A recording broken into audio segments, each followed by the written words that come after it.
some soccer! Oh, yes! Oh, yes! Oh, yes! Oh, yes! Oh, yes! Oh, yes!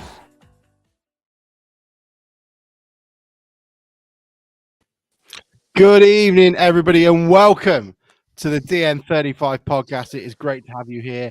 Let's get the elephant in the room out of the way. We have no idea how we're going to fit that game into an hour, but we'll do our best. We've got the Kim Grimsby's best and brightest. Well, we invited them anyway, but we only got Bruce and Ian. Ian seems to be doing his camera still. Bruce, great to see you. Already getting dressed up, seeing if his suit fits for the wedding. The question is, do you have to go, or have you finally got the pass you need? I'm trying the wedding suit on, mate.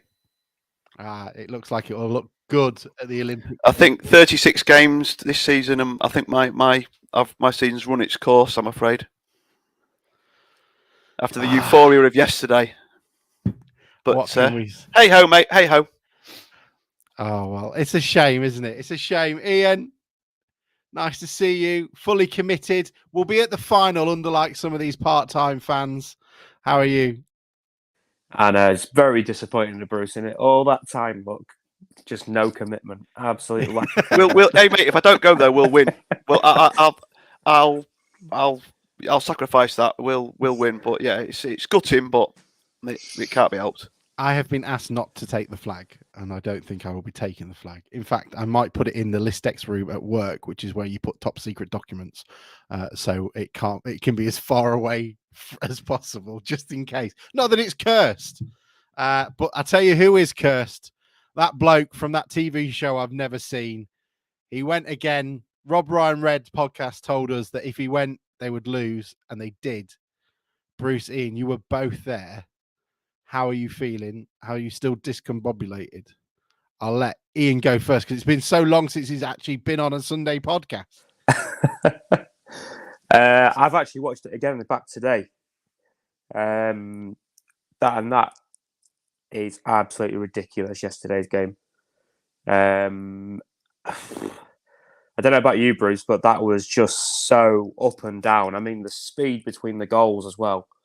The fact that it was literally go ahead. I think the longest gap of anybody leading was about 10 minutes, if that. And that was probably from our second through to them going 3-2 up or something ridiculous along those lines. It just, honestly, every time you thought, right, let's just hold on now then, lads. That was it. Ball to the back post, goal. Great, brilliant. Cheers, lads. And then we'd go up the other end and do the same. I think you said it earlier on, Alex, with regards to Sunday as well, that it's just basically going to be who can defend set pieces the best. I tell you something, I don't care if we start with Smith, Pearson and Waterfall at the back. I think it might be needed because they looked all right, didn't they, Solihull Moors? But surely, Bruce, we owe them one. Well, I mean, we'll go on to that in a bit, I guess, because it feels like 9 goals. I mean, how we tried our best, and apologies, yesterday's immediate reaction was not great.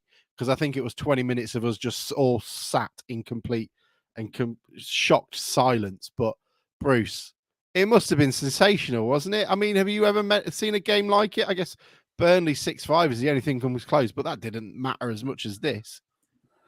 I was trying to think earlier of games of similar scorelines, and I saw a 4-4 at Chesterfield, obviously, which was a pretty meaningless League Two game. The attendance was 4,444. But yeah, I saw that. But that didn't mean anything. Like you say, the Burnley game didn't really mean anything. It was just, again, it was two teams that were poor defensively. But I mean, it was an unbelievable night. I mean, you'll never see another 6-5. But I just like you said about, or Ian just said about watching. I just was cooking tea earlier and I just burnt the sausages because I put the highlights on again. And I was just like, I've watched them about 10 times already, and I was just on my phone in the kitchen, but next thing I know, I've got the BT Sport YouTube channel on, and and it's like, oh shit, I've forgotten the bloody sausage. I opened the door and just made out that I wanted them a little bit well done for the girls, but yeah, it was just like Ian says, it was just, and I mean, to be fair, it'd be the same for you as well, just emotional roller coaster. I mean, the penalty was softer than soft if we start at the beginning, wasn't it? I mean, I've looked at the replay, and I mean, even the biased BT Sport commentators to say that it wasn't a penalty. I mean, he just it was just like I don't know, he just threw himself to the ground. Waterfall was normally you would expect Waterfall to be tugging his shirt a little bit, or see even quietly, and even then not get a penalty given. And he just it just fell over, and even Adam Virgo couldn't believe it, and we all know how he was the other night. Well, the thing that happened with that as well, I don't know if you guys were aware of it in the game, but we should have had a penalty before that from the corner before, which led to their penalty. Taylor was absolutely manhandled to the ground and should have been a pen. I mean, it was certainly more of a pen than what they got. That was the barest of touches. It really was. And I mean, Phil Parker, we've what haven't I said that I haven't tweeted already in just mass hysteria, but the ref just lost the plot. I don't know. I'm terrified what we get on Sunday. But he missed everything, and that was such a soft penalty. And you say, all right, well, here we go. But John McAtee had other ideas, didn't he? I mean, that was a great strike. I mean, it wasn't quite in the top corner, was it? I mean, should the keeper have done any better, or am I being too harsh on that? I mean, it was a brilliant strike. I think he's probably expecting it to go far post, isn't he? Well, they probably catches him out. They did talk about that in detail, actually, where they were looking at it and trying to work it out and say, look, the way he shapes, he's going for that right, he's going for the top right, and then and he did it. Obviously did it at who did we play last at home? Boreham Wood. That goal where he put it near post instead of into the far one. He just has that knack, and he was incredible. Did you see the one that?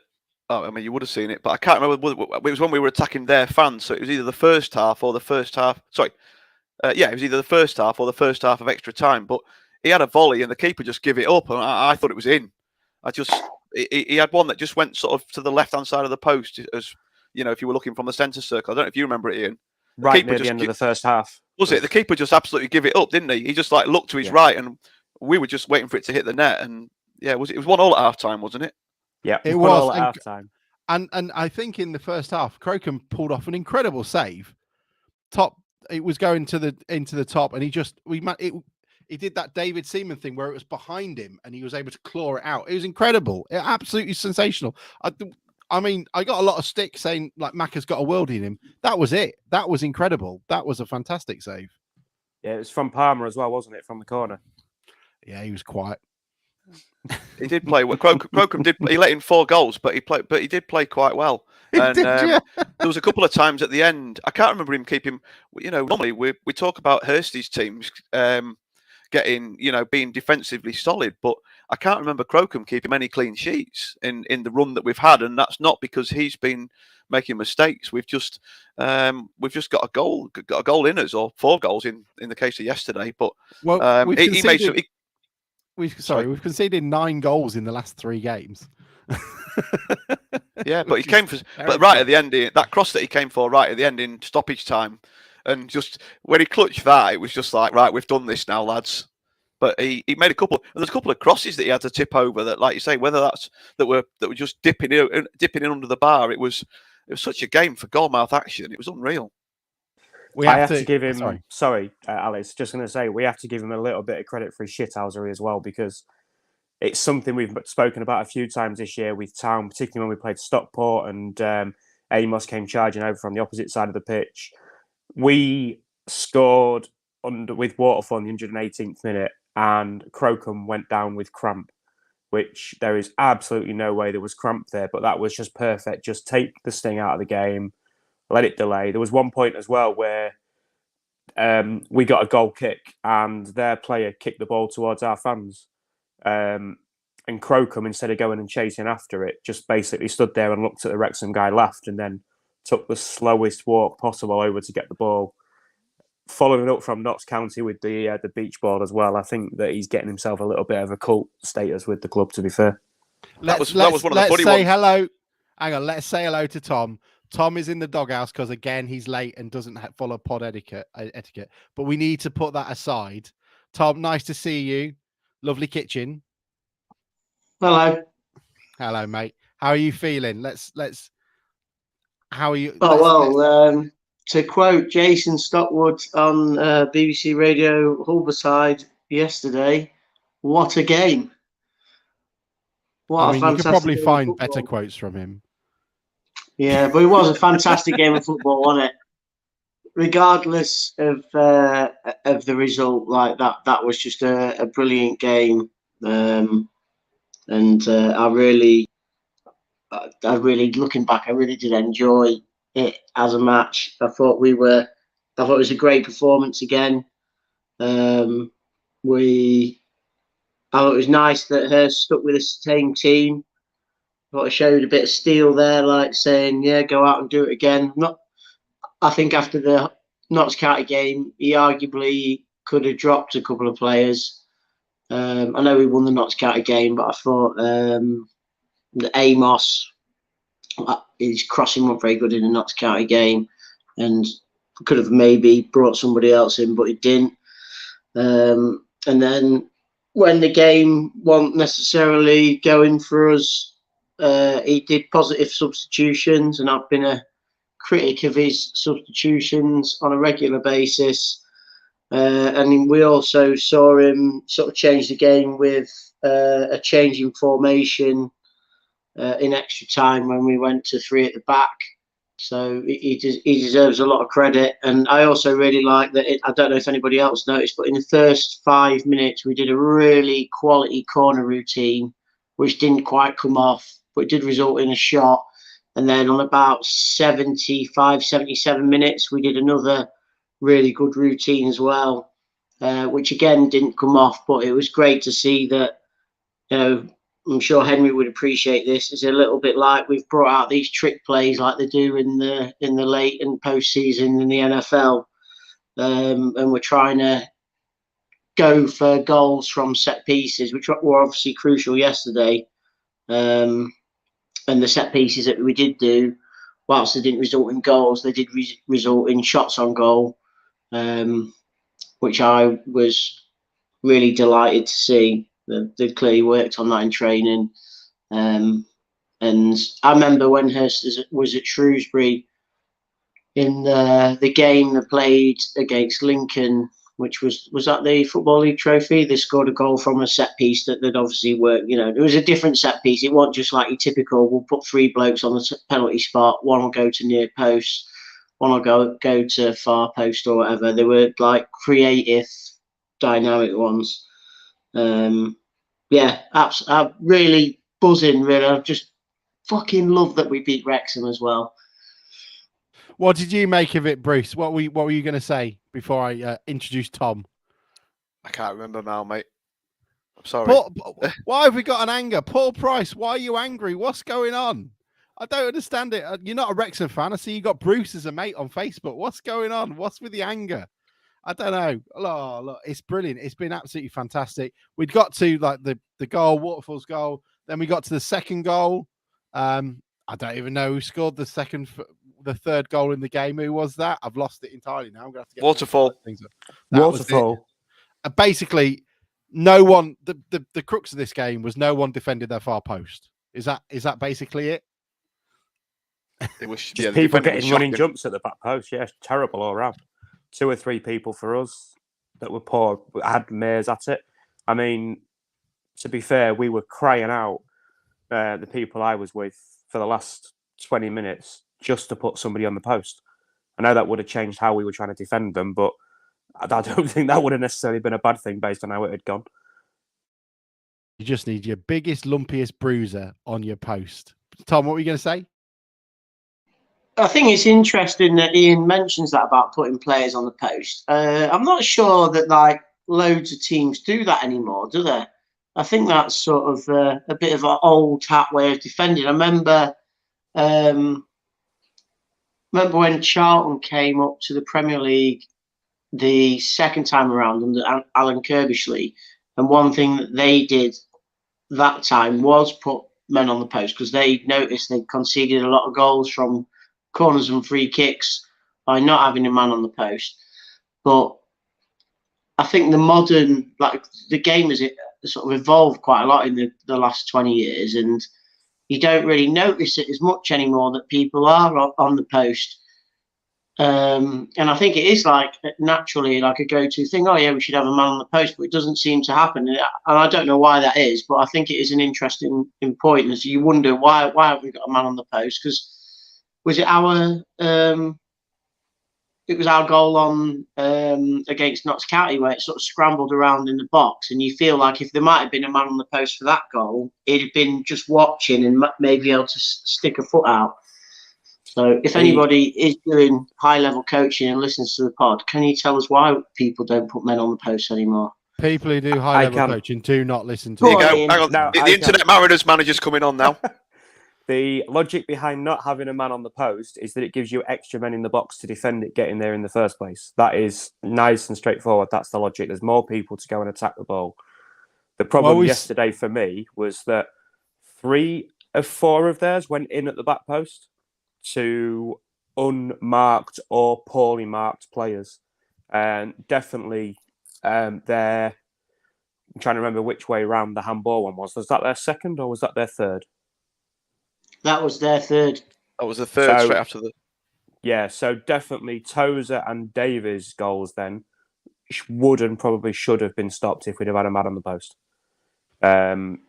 Simple as that. Well, and it's to be fair, certainly something we're going to have to look at because that's how Solihull scored their second today, wasn't it? So hopefully Hursty's got it in the bag. I mean, I don't know. You never know. We've spoken about Paul Mullin. We've given Crocombe a lot of love. Let's talk about his. Well, let's face it, a definite penalty. Absolutely clears out their bloke.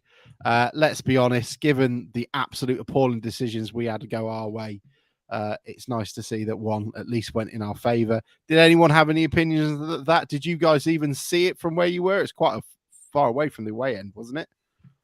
Yeah, it was right down the far end. I've seen it back. Yeah, it was never a penalty. I mean, VAR would have said no today in the Forest game, wouldn't they? Yeah, absolutely. And I mean, you've got to really wonder exactly what that bloke is doing. He could have killed Crocombe there. Absolutely disgusting. Yeah, it was. No, he just protected himself like a keeper has to, wasn't he? Else he would have been absolutely, like you say, he would have probably missed the final. Yeah, exactly. It's only fair. I think the referee's levelled it up there, hasn't he? Yeah, he couldn't give a second penalty. I think he thought I can't give another penalty, and like you say, he nearly lynched the guy, didn't he? But clotheslined him. But no, mate, he made a rod for his own backside. I think you're right. Yeah, the first one was it wasn't a penalty, was it? He went down. You're too late. You've missed it. I'm sorry, you're muting. You know, I know, but like it does go back. It goes back. This is the problem with his pod etiquette. He misses the goals. Yeah, we've already talked about that, haven't we? We've got 9 goals to get through here, Tom. You got to get on time. He's levelled it up, as Bruce says. Look, thank you also sending your messages. I'll keep throwing them up, and if there's anything that's relevant at the time we're discussing, I'll throw it out there as well. But apologies if I miss anything. Even Jeff Stelling says Lucario on Sky Sports said the ref was shocking. I mean, Phil Parkinson was angry. He certainly was. Let's talk about one of the referee decision that Phil Parkinson wasn't so angry about. Paul Mullin decided to slam dunk the ball into the net. Again, another back post one. Surely that's got to be picked up, hasn't it? That's really poor from the lino, especially.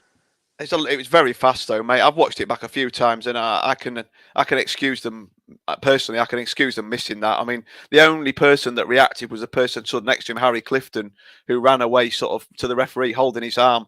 Normally, when you get a handball, 3 or 4 people see it, and it was so quick, and it was, they were shocking at times. But I can see why they missed that. It happened so fast, and he sort of bundled it in, and his hand was just in front of his head. I actually don't blame them for that. Bruce is weird. He's had one too many. If that lino is given that one that we got discredited against Notts County off, he should be able to notice that one as well. I don't know. It's just a bit silly, isn't it? What do you two think, Ian? Tom, are you in Alex's camp or with me? Well, we were bang on the line and we didn't see it. It's only afterwards when somebody sent a clip through saying he'd handballed it that we even realised. And like you said, Bruce, Clifton was the only person appealing for anything. Nobody else was. I mean, even Crocombe wasn't, and he was bang in front of it as it hit Mullin's hand, so he wasn't even aware of it. I think it's the wrong side for everybody to spot it, to be honest. But what I will say is, what is it, $7 or $9 grand a week? I've seen two different figures for Mullin. And the two he got were a dive for a penalty and a handball. So, you know, if that's what that level of money gets you, then fair play. Tom's saying he's on 40 grand a week. Or 4. You can unmute yourself. I haven't locked you or anything, have I? 4. He's on 4. 4. And then you've got how much is Ollie Palmer on? I don't know. 250 grand a week striker. Do you reckon he's on 4 a week? Coming down from League One. If he's on 250 grand a week, we are in trouble for Wrexham next year if we're down here still. They're in trouble. They're in trouble. But all that money they've spent, all that money they've spent, and literally all they had was a toes a long throw and the odd set piece, and that was it. It felt like Braintree. Sorry, can I just come in on the Mullin handball? Go ahead. It was a blatant handball, and how they missed it is beyond me. You should be in a position between linesman and referee to be able to see that. But you also have to just question, I don't know, these people that play football or whatever, and that's the way they want to win. I just think that's sad. I don't think we're in position to comment after we've had Coulson's hand of cod in the past and Dissuare at Notts County, and we were quite happy with those. I don't think we're in position to comment. But I don't think that the one against Notts County was deliberate, was it? That was clearly, for me, deliberate. Like the one against Notts County, they're basically going for the ball and he's falling over and it's hit him and the referee's missed it. Fair enough, it should be disallowed because it's handball, but I don't think it's intentional. The one with Mullin is clearly intentional, and then also he's chosen to dive for the penalty to try and get an advantage. That's what I don't like, and that's what a lot of fans Tom is wanting retrospective. Tom wants retrospective bans there. I love it. I agree with you, but Dissuare didn't exactly turn around and go, "Sorry, ref, that's hit my hand, did he?" And again, do you know what? Neither did Coulson. That's true. That was that. When was the Coulson one? The hand of cod. About 10 years ago. You're missing Wes Thomas's for a start against Tranmere. Because that was the most deliberate one we've ever had. When Wes Thomas against Tranmere absolutely spanked it in. I mean, spanked is probably the right verb for it as well. Thank you, James. James is on my list.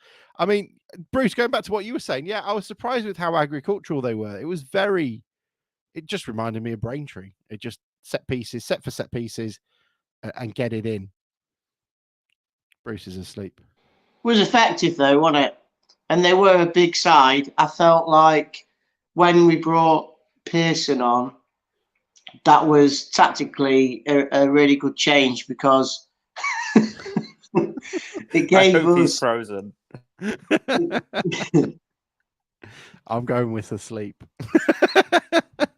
Some of that. Oh, we've just had a live broadcast of a dead person on. Let's take him off just in case he is dead. Maisie, go check on your dad. What were you going to say, Tom? Them being a big side. I thought when we brought Pearson on, I thought it was we'd been crying out for that for probably 15, 20 minutes, really. But it was a good tactical change because it allowed us to keep sort of taking the game to them, but also just shore it up at the back a bit, which I think we needed at that stage in the game. And they were huge, weren't they? This was like, I can't remember. We've played teams in the past, and you just think, fucking hell, they're a big team. And Wrexham were like that going forward. They were just massive. Eastleigh, when they had Kevin Ellison and the like, and they were in and around the playoffs, they were huge. They were. And it's just, I don't know, just they're missing a player like Holohan or Sousa, I thought, which is surprising because most non-league teams have that sort of player that can take it out. No sign of Bruce yet, so slightly worried. They used their height to great effect, to be fair to him yesterday. But I think what has been really pleasing about the two performances against Notts County and Wrexham yesterday was that we match lots of teams in set pieces, but we're also creating stuff from open play. And Wrexham didn't do that yesterday, and Notts County didn't do it. And I think we should take heart from that going into the Solihull game. James, who am I thinking of then? If it's not Kevin Ellison, I'm thinking of a ball bloke up top. Who am I thinking of? That narrowed it down, Alex. That really, really dropped it down. I'm really sorry. Who am I thinking of? James will know. He'll come back to me. He'd been around the block a bit, the guy that you're thinking of, anyway. Yeah, exactly. Yeah, where we got to then, and then Taylor's header came from absolutely nowhere. I thought the game was petering out at that point.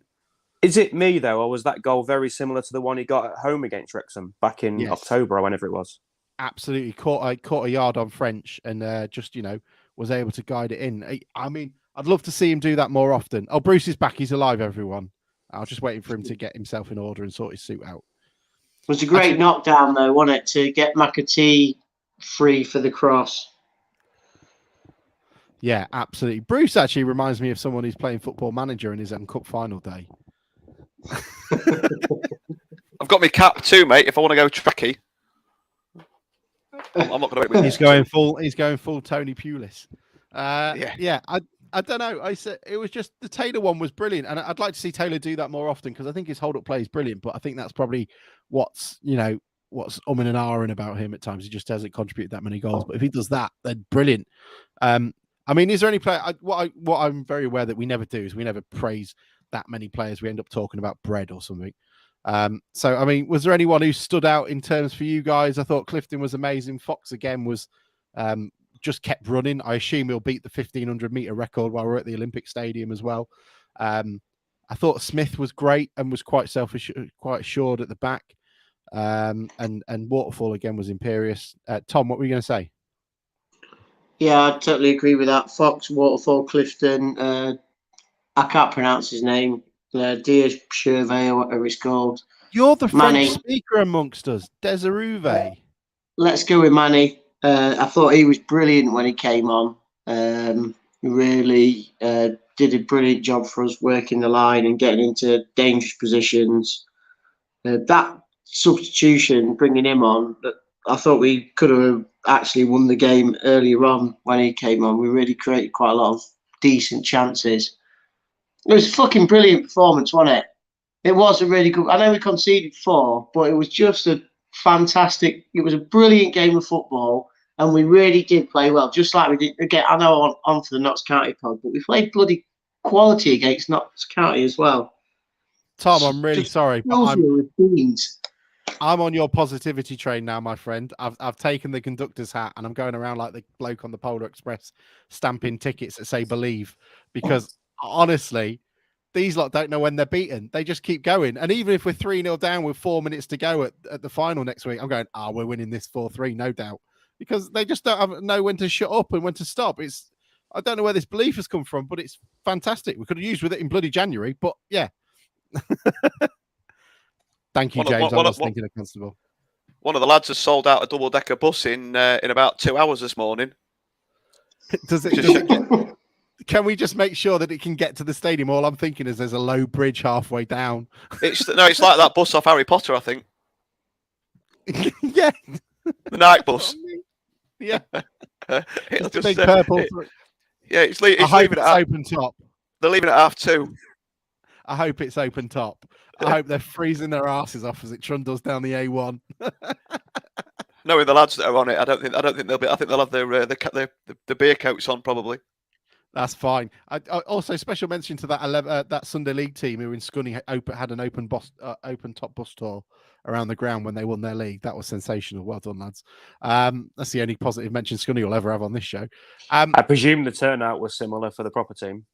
Oh, I mean, they didn't have any open top buses in Scunthorpe. They had to go to Lincoln. Where even are we now? I don't know. Any referee foul ups that I've missed? Anything that I'm missing? The yellow card on Taylor was never a yellow. Oh no, it wasn't. That poor bloke. Someone has put it up here, so apologies if I don't find it. But why does Taylor not get anything? Here we go. Steve Wynn asked, why doesn't Taylor get any decisions his way? Because we just spoke. I don't know, Tom. You watched it on the telly like me. Before their penalty, I thought we had a Stonewall penalty turned down because Taylor was rugby tackled to the floor in the corner that led up to it. No, I can't remember that one. Sorry. Oh, disappointing. Does that just show? Just going back a few years, Alex, does that just show that decision that the referee gave in that second leg at Braintree for the tug on, was it Gowling, where we got the penalty that Ammon scored from? I don't think I've seen a decision like that given before or since. It was just, they should be given more, but like tugging in the box and pulling people about and pulling shirts and stuff never gets anything like that given. There was yeah. Sorry, carry on. No, I'm just going to say random crap. You go. There was one strange decision that really went our way, and that was for the winner. He suddenly decided to mark out a line to defend the throw that the player wasn't allowed to encroach past. He got the spray out and marked the line. Yeah, he got that wrong, didn't he? Wrexham play. Yeah, and I mean that's not a rule to my knowledge anyway. Certainly not No. 10 yards. But it worked. I mean, it did us a massive favour. But at the same time, the player still walked back further than the line, so he just gave up because Cropper could have just thrown it at him. It'd have gone out and he'd have got booked, wouldn't he? Exactly the same as Sousa did. No. If Sousa he hadn't moved, so if he'd have stood in front of the thrower and not moved, he wouldn't have got booked. You're allowed to stand in front of the thrower as long as you don't move or try to like make an obstruction like that. But if you sort of like jump up and down or wave your arms about, then you're in infringement of the law. It was weird that. I'm glad you reminded me of that, Ian, because the referee fucked that up big time. That was. I mean, it's not the worst decision he made all game. The alternative is it's got to be up there in terms of basic rule knowledge. The alternative is Cropper could have done a Terry Fleming on Roberto Martinez from all those years ago. Or just flicked it. No, Roberto Martinez stands on the line, doesn't he? Waiting to block a Terry Fleming throw in. So Terry Fleming just runs into him and stamps on him instead. It was incredible. James Howe said it was 5 years. I think Sousa got booked for the jump. Fair enough. Ryan and Rob need to take a leaf out of our owner's book and spend money on the ground rather than journeyman. The food drink outlet was a cupboard under the stairs. Is that right, guys? Did you not have the Hollywood treatment at the ground? I went in the toilet before the game, so we walked in, and I was well impressed how nice it was, and there was toilet roll, and there was no piss all over the place, and it was only what's coming out of the game after that I realised that the people had moved that were stood there, and there was a ladies' sign next to it. I'll tell you what, their toilets were a lot nicer than ours are. Oh, Bruce! So we know why Bruce is always going in the women's from now on. Then, yeah, it's a better place, you'll mate. I think they even had padded, heated seats. Sir, that is not a urinal. Well, I did wonder why there weren't any, but I'd had a couple of beers, so it didn't really matter. I just went to the loo and came out again. I did put the seat down as well. So I did that at Edgeley once. I went to watch. It was when Russell Slade was in charge, and we played Stockport Edgeley. We ended up losing 2-1, and I went to the toilet, and again not seeing the sign, and I walked in, and it was all cubicles, and I was like, "Fucking hell, that's weird. Maybe it's like something to combat hooliganism or something like that." So I had a piss, and the hand dryer was right next to the doorway, and the toilets were at the top of the stand, so you could like stand by the hand dryer and dry your hands and watch the game. And I was like stood there drying my hands watching the game. There's all these people looking at me and pointing, going, basically, look at that twat. And then I walk out of the stand, and everyone's like having a look. It's nice you get recognised on the pod. That's a sign that says "lady." It's nice. It's nice you're getting recognised. I like the way that you've made that story up to compensate for them calling you a twat. I mean, it's look. I just don't. I'm running out of superlatives. There's only so many times you can say how incredible it was because. Desaruve scored. I assumed that was it. I thought, fine, brilliant, amazing. It's written in the stars. Desaruve comes on again and scores. I'm just saying his name to embarrass fluent French speaker Tom. Yeah, it was stunning. And then they came back with an equaliser. And then, I don't know, Waterfall. Incredible. First and foremost, Bruce, you're talking about that Braintree moment. He should have had a pen as well because he was getting pulled back by Tozer and he wasn't strong enough to hold on to him. And then as he headed in to run off to tell him to fuck off as well. Oh, that was so beautiful. I don't, And he didn't even go mental. He didn't even go mental in the celebration, did he? He just sort of powered back towards that. It was a defender's celebration, and he should be getting used to it now. People are winning a fortune on him, to score any time at 14-1. I've seen so many tweets today, and people that have made good money from our extra time. I think we were 20-1 to win in extra time yesterday. But yeah, I just want to just to bring it down a notch. I saw you just put some. I saw you put somebody's comment on about Sousa being a revelation. I actually thought he was personally. I thought he was the one whose standards had perhaps dropped the most since Monday. I don't know whether that's controversial or I just thought he wasn't anywhere. I thought Monday was his best game, and I thought the game on the other day, yesterday, was a bit more like we've seen from him during the season. But he played the whole game, though. He didn't get, Maguire-Drew didn't get on. So, I would imagine that he'll start again on Sunday. He has to be one of the few in our... Sorry, I was going to say he has to be one of the few in the midfield and front line that's played all 240 minutes there. The only other one I can think would be Clifton. Fox and Clifton. The others have all had a bit of a breather. And I thought in the main, to be fair, the setup of the three centre-backs didn't do Sousa any favours, but he still showed and put the levels in, to be fair to him. But I know what you're saying, Bruce, about the dropped a little bit. I think Bruce has gone again. He's the IT expert amongst us all. This is worrying. Let's just do this. There we go. Yeah, I think you are right. That picture's still there. Sorry. I'll take him off. Oh, crap. Nobody wants that. Go ahead, Tom. I think Ian is right in that when we went through at the back, we did lose a bit of width, which didn't favour Sousa. But I do agree with Bruce that his influence on the game was certainly not the same as what it was against Notts County. But then was that also down to the fact that he had such a strong game on Monday? Like I think it was partially that. That was probably his best performance in a Grimsby shirt, wasn't it? The one against Notts County. But further to that as well, I think we were probably playing sort of more physical opposition. I don't know if you remember, like in the sort of the first half, the first 10 minutes, I thought we were brilliant yesterday. And then after sort of midway through the first half, we had a real wobble and they really bombarded our goal for about 5 minutes after about 25 minutes. And we just didn't get a foot in the game. When we went in at 1-1, I think if you were a Town fan and you weren't glad that we got to half time at 1-1, you weren't really paying attention to the game. It was kind of like a relief in a way.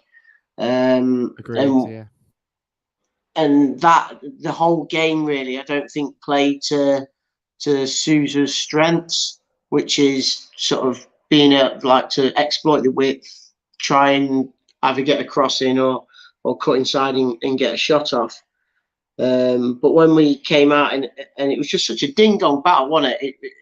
It didn't really, there was no real midfield control, which is what Sousa needs. Because like when we played against Notts County, I think Fox really controlled the midfield and was able to get the ball out to the wide players and give them a chance to get their fullbacks. And the game against Wrexham just didn't offer those same opportunities, I don't think.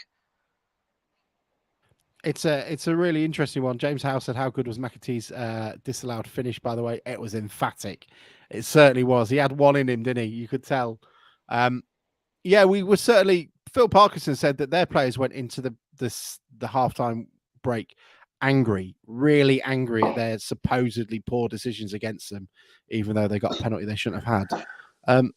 He was obviously failed at being able to restrain them. Ian, what were you going to say? Well, they seem to be complaining about McAtee's goal. Yeah, they said there's a 12th foul. minute. I can't see out. I don't see what they're looking at. Was it Sousa was having a bit of a run, got tackled, and as he fell, took the other guy down with him, I think, and it broke to McAtee. It was somebody running through the middle. And I can kind of half see what they're saying, but I think they were just appealing because somebody had gone down, and every other time somebody's gone down, we've got the foul, therefore that one must be as well. Yeah, that's true.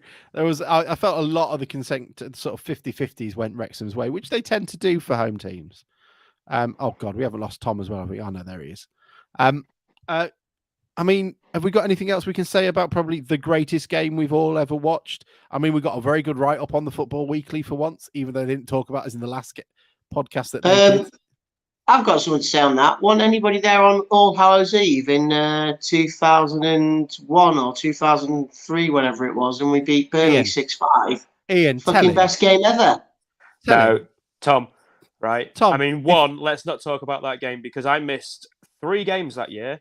And the 3 games I missed at home were 6-5 against Burnley, 3-0 against Ipswich, and losing 2-0 to Leicester when Muzzy Izzet scored an overhead kick. So we don't talk about that season for that reason. But also, there is no way that game meant anything like it did yesterday. Just what that meant trumps it above all else. And also, Tom, we've had this discussion, and if you'd have got on the podcast at the right time, you'd have been able to say that. It's just it's just this tardiness. It's terrible. I mean, yeah. Do you know what? I thought the Nottingham Forest 4-3 game was far better because there was 2 red cards, an own goal, and the referee got knocked out. You can't say fairer than that. That is value for money. I don't know. It's just that emotion though. I spent the entire.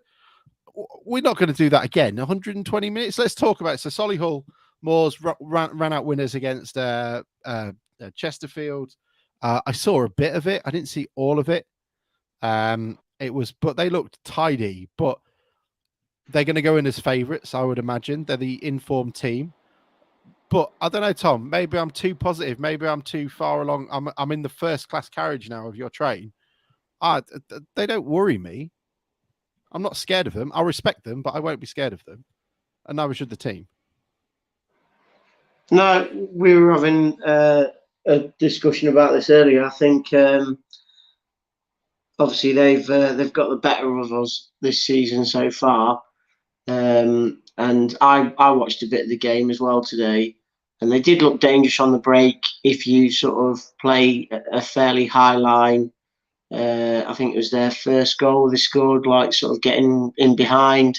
And then they had another really good chance shortly after that to make it 2-1, which they actually missed. Well, it might have been 1-1, I can't remember. But it was another one in behind with the high line from Chesterfield. But I think the team that played them earlier in the season we've got now is completely different. And we are, I would hope, full of confidence after the last few games, scoring lots of goals. I think you tweeted earlier, Alex, whoever can get to grips with set pieces will probably win the playoff final. And I think that's probably true in some respects. But I'm confident that having seen the couple of sort of trick plays we did yesterday, that Hurst has got a couple more in the bag that we might do at West Ham's ground and have a go from all areas of the pitch, like set pieces, open play. I think we've got a great chance. We should go in with respect to them because they're not a non-league team in the sense that it's like a FA Cup third round Championship versus non-league minnow type of game. It's 2 equals playing each other, but at the same time we've got a great chance against them. I think this is a really good chance to get promoted at the first time of asking. And it's worth thinking about the game that we played with them in terms of when we were away to them, we were in the doldrums. We were in that start of that poor run of form where we'd lost our way. Game at home, Ian, feel free because you went to it. From what I remember hearing on it on the radio, because I listened to all the games and stuff, we were the better team. We just couldn't handle their tall lad. We first half, I felt they were probably the better side, but we went in 1-0 up, which bodes well. It's always a nice little trick. But second half, for roughly 25, 30 minutes, give or take, we were by far the better side, and we just wasted chance after chance after chance. They brought on Hudlin, who I think is 6'8" or 6'9" or something 6'9". ridiculous. Yeah. And we just couldn't handle him. I think we got a couple of injuries in the game. Put Smith at fullback, if memory serves, and they just put crosses in. We couldn't handle him in the middle. Oh, Ollie Hodgson just saying exactly the same thing. I would like to think that certainly the experience yesterday would have still put us in good stead for that, because Wrexham were just direct all day long, and I don't think so. I think Solihull have got that in their armoury, but it's not their first thought. Hopefully, fingers crossed. Tom, what were you going to say, mate?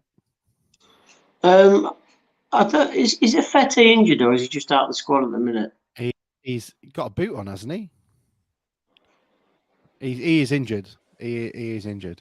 He's definitely been at least injured, if he's not now. And I think Cropper's just got the fitness. That's the main thing. And he's also got a massive fucking throw. Yeah, but I think that, at the beginning of the season, when you sort of saw Fete play, I certainly, when I saw him against Torquay, which was the first time I saw him play, I was like, fucking hell, but Hurst has uncovered another gem there. The sort of running games that we had where we were winning, maybe you could have said that about other players, but certainly Fete, I thought, we might struggle to keep hold of him at the end of the season if we don't go up. But I think that's a real testament to the players that have come in. Obviously, he's had an injury, but we have sort of the squad has sort of re-galvanised itself and gone on to be a really strong unit. And players that were playing really well at the beginning of the season aren't managing to get into not just the first 11, but even the first team squad and get on the bench at the minute. And I think we've shown as the season's sort of gone into the sort of latter weeks that we've got real strength and depth, and it's quite satisfying, really, isn't it? Oh, don't, mate. Chiffy says that Osborne is suspended for the final, which is great because that takes one notch off the the comeback kid sort of thing. How was Cropper? Just his long throws enough. Cropper, I think, must be attributed to at least 6 goals now in terms of assists. It's been, people were banging on about how many. I think Toes have been involved in about 13.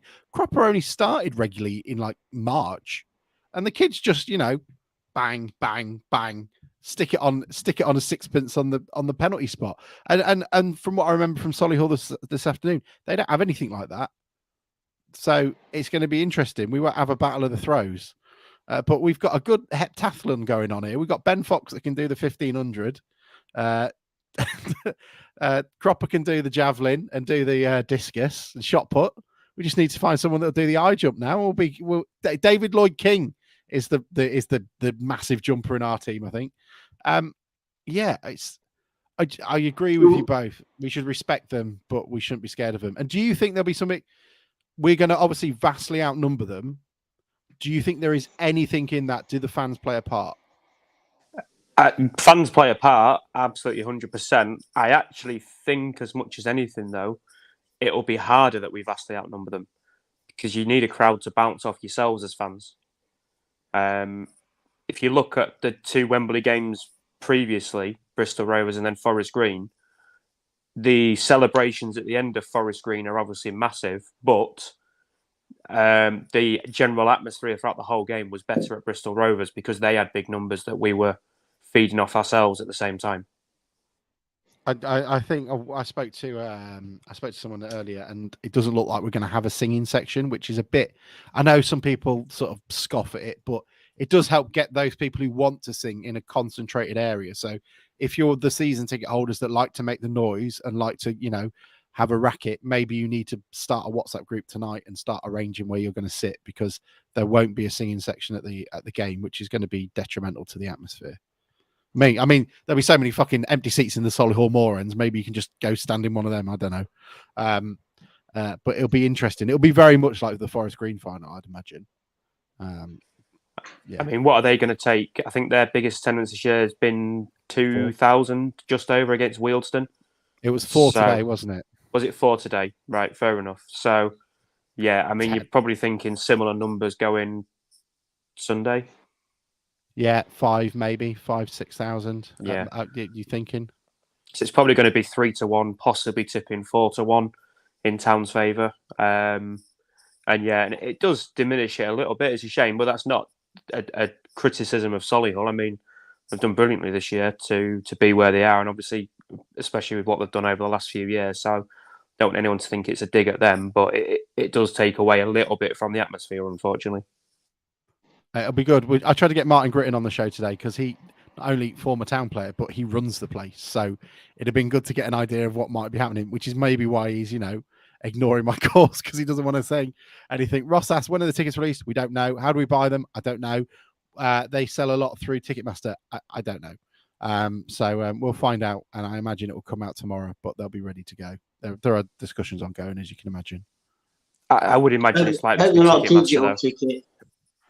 Tom will get you a ticket. Oh, Tom, here you go. This is what a listener sent in, and we'll talk about it in a sec. There you go. Unused 1998 ticket. Yours for 300 quid. Why did the camera on Tom's end just rise slightly like that? Yeah, exactly. Just tipped up a little bit. Yeah, I can imagine. It's got a perfect look. The edge is still perforated, Tom. Look, you can still see where they haven't ripped it off.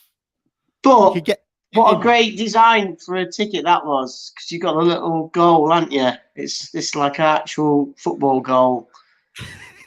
Don't put any effort into it anymore. Yeah, absolutely. James, how surely they'll get some Villa, Brum, West Brom day trippers. I don't know, James. You might do, but I wouldn't imagine they would massively. But if they've got a crowd that we can bounce off, that would be amazing. But our fans are incredible. I know. What are we expecting to take? So we took what? I think we actually only took 12,000 to Forest Green. So are we expecting similar numbers? Are we expecting higher? Are we expecting? I was expecting 16,000, 17,000. I think 15 minimum, pushing up towards that 18k, maybe if we're lucky. A lot of it obviously depends. It's quick turnaround. There is a cost of living crisis going on, as we know about. That might affect people. Jubilee weekend and lack of transport maybe affects people as well. So, if we get over 15k, I think we will have done well. Triple our home attendance. John's going happy with that. John's going positive. He's going 20,000. Go on, John. I'd love it. It'll be incredible. It's going to be well worth going. Sean, little bit. I mean, that isn't a guess. That's just numbers now. You can't have a 5k gap between it. People are worried about it being a 40 quid ticket. I think we shouldn't worry so much about that. I'm sure I'm going to look a fool tomorrow, but I would imagine the tickets last year were high because only so many people could get to the ground because they were restricting the numbers of people getting in. Do we get cash from the final? Well, we get promoted, Andrew. So, that'll be good. I'd imagine we still get some. Sean split down the middle. He went 12. Anyway, it's going to be incredible, isn't it? It's going to be stunning. We'll try and organise something as well. We may even try and do a little podcast up in Grimsby when we're up there, but we shall see, which will be quite nice. Pay attention to that. If you've got any comments to make on it, please put them in now because I'll go through them. It feels like we're sort of wrapping up. I don't know if anybody's got anything else to say before I start looking for them. James says he believes the 2016 tickets were 36 quid, so I'm expecting 40, but I hope my kids are half price. Me too, James, because I've got about 11 tickets to buy at this moment. Let's have a look, and I'm not joking. James Wood says he sat in Barnard Castle scaring everyone half to death when we scored. Had some random Hartlepool and Sunderland fan on our side before the end. Incredible afternoon. That's brilliant. Our train's on strike next week. I think they are. I think some of the train lines are, but the Elizabeth line, which is now obviously just recently opened, check it out because I think it goes straight to Stratford and is going to be a pretty decent hub to get to. It'll be interesting to see. Let's have a look. What else? Apologies. I know I asked for questions. Before I say that, can I just say a massive thank you to everyone who's already entered the raffle? We've got £600 on that, and thanks to an anonymous donator, and it's not anyone who's at the club, by the way, and a very generous. We've already hit our target, which is incredible. We've raised over £1,000, and it is absolutely stunning. And thank you so much. We'll keep it going. Any money will go to this sort of setup we're going to try and do that Ian is going to use as a scouting network for the Internet Mariners. And what we'll do is we'll just try and pump as much money into that as we can, and I'll buy as many flags as I can with it as well. We'll make sure that the other one doesn't come. And that's just brilliant. And please do join it. There's some great prizes. You've got a signed match shirt. Are we going to buy Bruce a new laptop? John asks. I mean, we might have to. We're going to we'll give away Bruce's poster. I think we've got a match worn shirt which is signed by as many Grimsby Town legends as you can imagine. 2017, 2018 shirt as well, signed as well. That lovely ticket. If Tom doesn't, do a Randy from South Park all over it. It's you're more than welcome. There's so many prizes. Get involved, and if you've got anything you want to give away as a surprise, we'll happily take it off your hands. Tom, what were you going to say, mate? I obviously watched the game on TV yesterday, but I've listened to a few of the commentary recaps that BBC posted on their Twitter feed, and I really enjoyed how Gary Croft, after a lot of the goals, was like, "Yes, get in," and was clearly much more emotionally involved in the match than a commentator is supposed to be. And it was just great fun to hear those commentaries. Obviously, local radio is a little bit different to national radio, but it was really funny and good fun to hear Crofty getting excited about us in the match. Questions from everyone that came in. Thank you so much for sending them. Can the club host a Netflix watch party? I'm sure it can be put on. Ceremonial flag burning outside the ground? No, because it's flame retardant. It won't work, Simon. It's going to be locked away. Don't you worry, it's not coming. Ben Hibbert asked a question that some people were asking. How did Rob Beckett get a ticket in the away end when so many Town supporters couldn't? Lloyd answered this on TalkSport this afternoon, actually. So he was meant to be going with a friend. He had childcare issues. Rob was up with him because Lloyd was in Blackpool. So that he didn't have any time to give it to anyone else, so he came instead. I hope that makes sense. I hope that's fine. I can understand why people were annoyed, but at that short notice, you can understand why he takes his mate instead. You wouldn't want an empty seat, and hey, at least it was a nice little matchup as they kept changing to Ryan Reynolds and another bloke that I don't really know, and then to Lloyd Griffiths and Rob Beckett eating a sausage roll, which is a very Grimsby version of celebrities. Josh said, look at Andy Smith's movement for the 5-4 goal. He takes out the Wrexham player following Luke Waterfall. I didn't see that, Josh. I'll have to have a look back at it. Simon said, we'll be there. Good thing we only have to type our comments, and speaking out loud is proving croaky today. Joe Turner says, I wasn't even that nervous pre-match. By the time I got to extra time, I felt sick. The character of the team, no, this club is something else. The lesson is in sticking by your manager, regardless of what happens next season, up the mighty fucking Mariners. Greg says, I went through many emotions yesterday watching the game on TV. The character, energy levels of the players after Monday when they needed to step up was pleasing to see. At the end, you could see what it meant to everyone connected. Dave Dixon says, sent some bits in. It was incredible. And a game that will long live in the memory, I would imagine. It was absolutely stunning. And people getting upset about Rob Beckett need to get a life. How many people were there yesterday who aren't season ticket holders and had a friend of a friend who they got a ticket off, who has a season ticket, who couldn't go? Like that's how it works. Like everybody who wanted to go to the Notts County game and the Wrexham game has tried to call in a favour or two.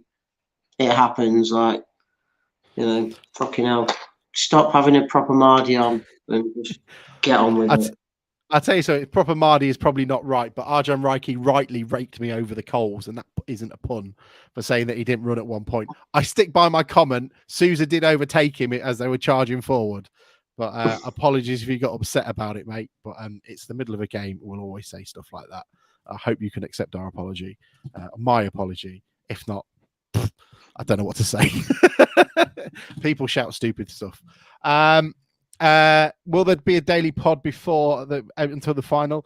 You probably best ask my wife about that, Joss. I mean, there's quite a bit of content out there at the moment. Marina Hodo took over. You can listen to that.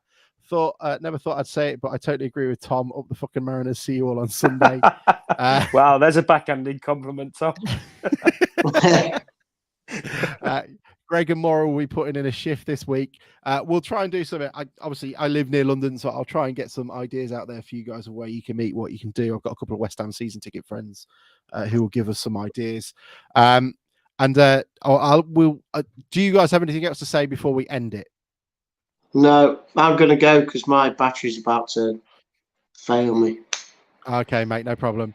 I'll leave it with this. Ollie says the sports science staff. I mean, they've gone through 180 minutes of football or whatever it has been, 240 minutes of football in the last.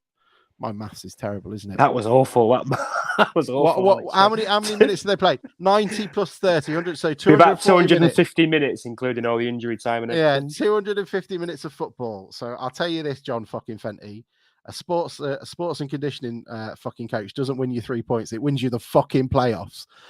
So hopefully your last fucking wrong will be righted on Friday. We'll do a preview pod. I'll try and find a Solihull Moors fan who'll come on and tell us a bit. Thank you for everyone who tuned in. Thank you for everyone who's taken a ticket on the raffle. If you want to do so, head to the Twitter account and it's the links there. If not, just go to Crowdfunder, put in DN35 and you can get a ticket there. Any donation is really welcome. You've paid for the pod for the rest of the year. I won't buy a flag with it, but we might look at doing some merch. Ian, it's so good to see you, you beautiful bastard. I am so glad that we're off to a final. You can't call me beautiful bastard tonight after the way you greeted me yesterday. Stop trying to suck up and get back in my good books. That is fat middle-aged man Ian there. Brilliant. Thank you all so much for joining us. Enjoy your Sunday. Try and get some sleep because I don't know how the hell we're going to do that. Oh man, what an incredible time. See you all hopefully in a preview. If not, we'll see you on Sunday in the final.